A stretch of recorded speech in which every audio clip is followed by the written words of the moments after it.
बोले अल्लाह मैया बोले सत्य सनातन धर्म की बोले वैशाख महासती पतित पावनी कलिमल हारिणी मंगलकारिणी मोक्षदायिनी मानला मैया का पवित्र नाम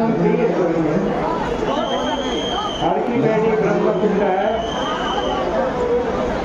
वैशाख का पावन महीना चल रहा है।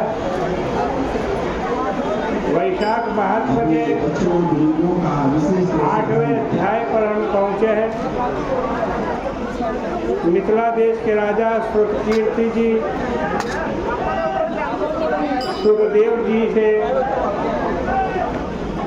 प्रश्न कर रहे ब्रह्मण दीक्षा कुतनयो जलादानाच्चादगा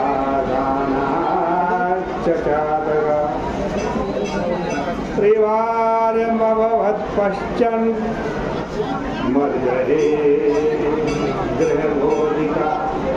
कथा के बाद अच्छा कथा के बाद हे ब्राह्मण,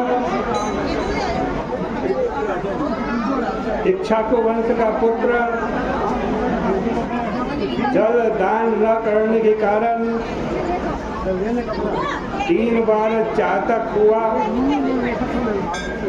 उसके बाद हमारे घर में छिपकली के रूप में पैदा हुआ।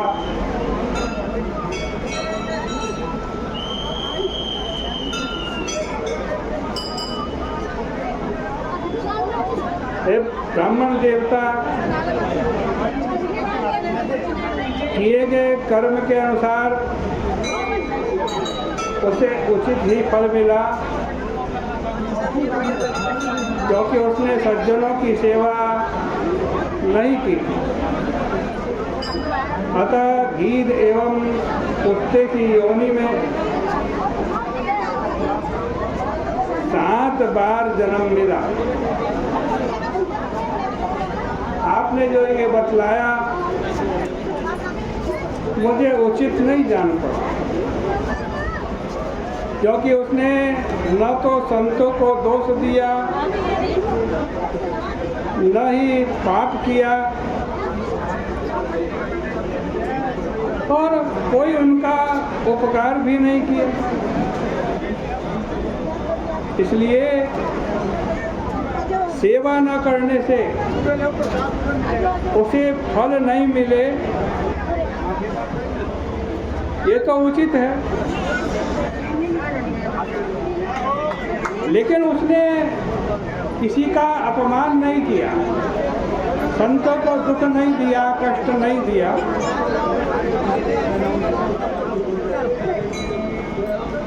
जब उसने कोई पाप ही नहीं किया तो उसको पाप का फल क्यों मिला?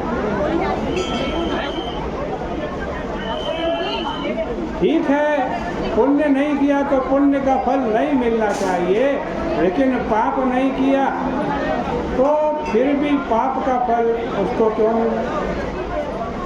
उसको कुत्सित योनि में क्यों जाना पड़ा? आप अपने प्रिय शिष्य मेरी शंका को दूर कर। राजा के द्वारा इस प्रकार पूछे जाने पर महायशस्वी सुखदेव जी ने धन्य धन्य ऐसा कहकर के वर्णन प्रारंभ किया। सुखदेव जी ने कहा कि हे निष्पाप राजन, जो तुमने पूछा उसका उत्तर मैं कहता हूँ। निर्बल कैलाश के शिखर पर भगवान शंकर जी ने श्री पार्वती जी के लिए जो कहा था वो मैं कहता हूँ, उसको सुनो। देखो, भगवान ने संपूर्ण लोगों की सृष्टि करके उनकी स्थिति का निर्माण किया है। उसमें इस लोक और परलोक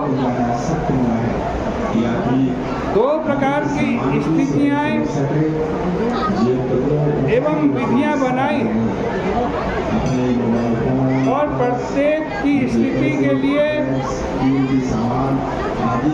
3 हेतु बनाए।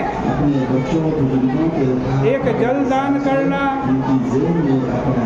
एक अन्न से सेवा करना और एक औषधियों के द्वारा सेवा करना। हे महाभाग, ये तीनों इस लोक के स्थिति के कारण है। इसी प्रकार परलोक की स्थिति के लिए भी वेद में भी 3 कारण माने गए हैं। संत महात्माओं की सेवा, भगवान विष्णु की सेवा तथा धार्मिक मार्गों का आश्रय। ये तीनों सृष्टि के पूर्व से ही परलोक की प्राप्ति के कारण बताए गए हैं। हे राजन, जिस प्रकार घर में इकट्ठा किया गया धन मार्ग में काम देता है, उसी प्रकार इस संसार में किए हुए कर्म तुरंत एवं परलोक में काम देते हैं। दूसरी बात यह है कि यदि मैंने ठीक भी किया, मुझे उचित भी जचा, किंतु यदि किसी कारणवश मेरा कर्म साधुओं को असह्य हुआ है, उनके लिए अहितकारी हुआ है, तो वह कर्म भी अनर्थ का कारण बन जाता है। इसलिए किसी के लिए अप्रिय बोलो ही क्यों, क्योंकि वह अप्रिय सभी के लिए दुख का कारण होता है। इस विषय में प्राचीन कथा बतलाता हूँ। जो पापों को नष्ट करने वाला बड़ा ही आश्चर्यकारी तथा सुनने वालों को पुलकित करने वाली कथा है। पूर्व काल में यज्ञ के लिए उद्यत दक्ष प्रजापति भूतपति श्री महादेव जी को बुलाने के लिए कैलाश पर्वत पर गए।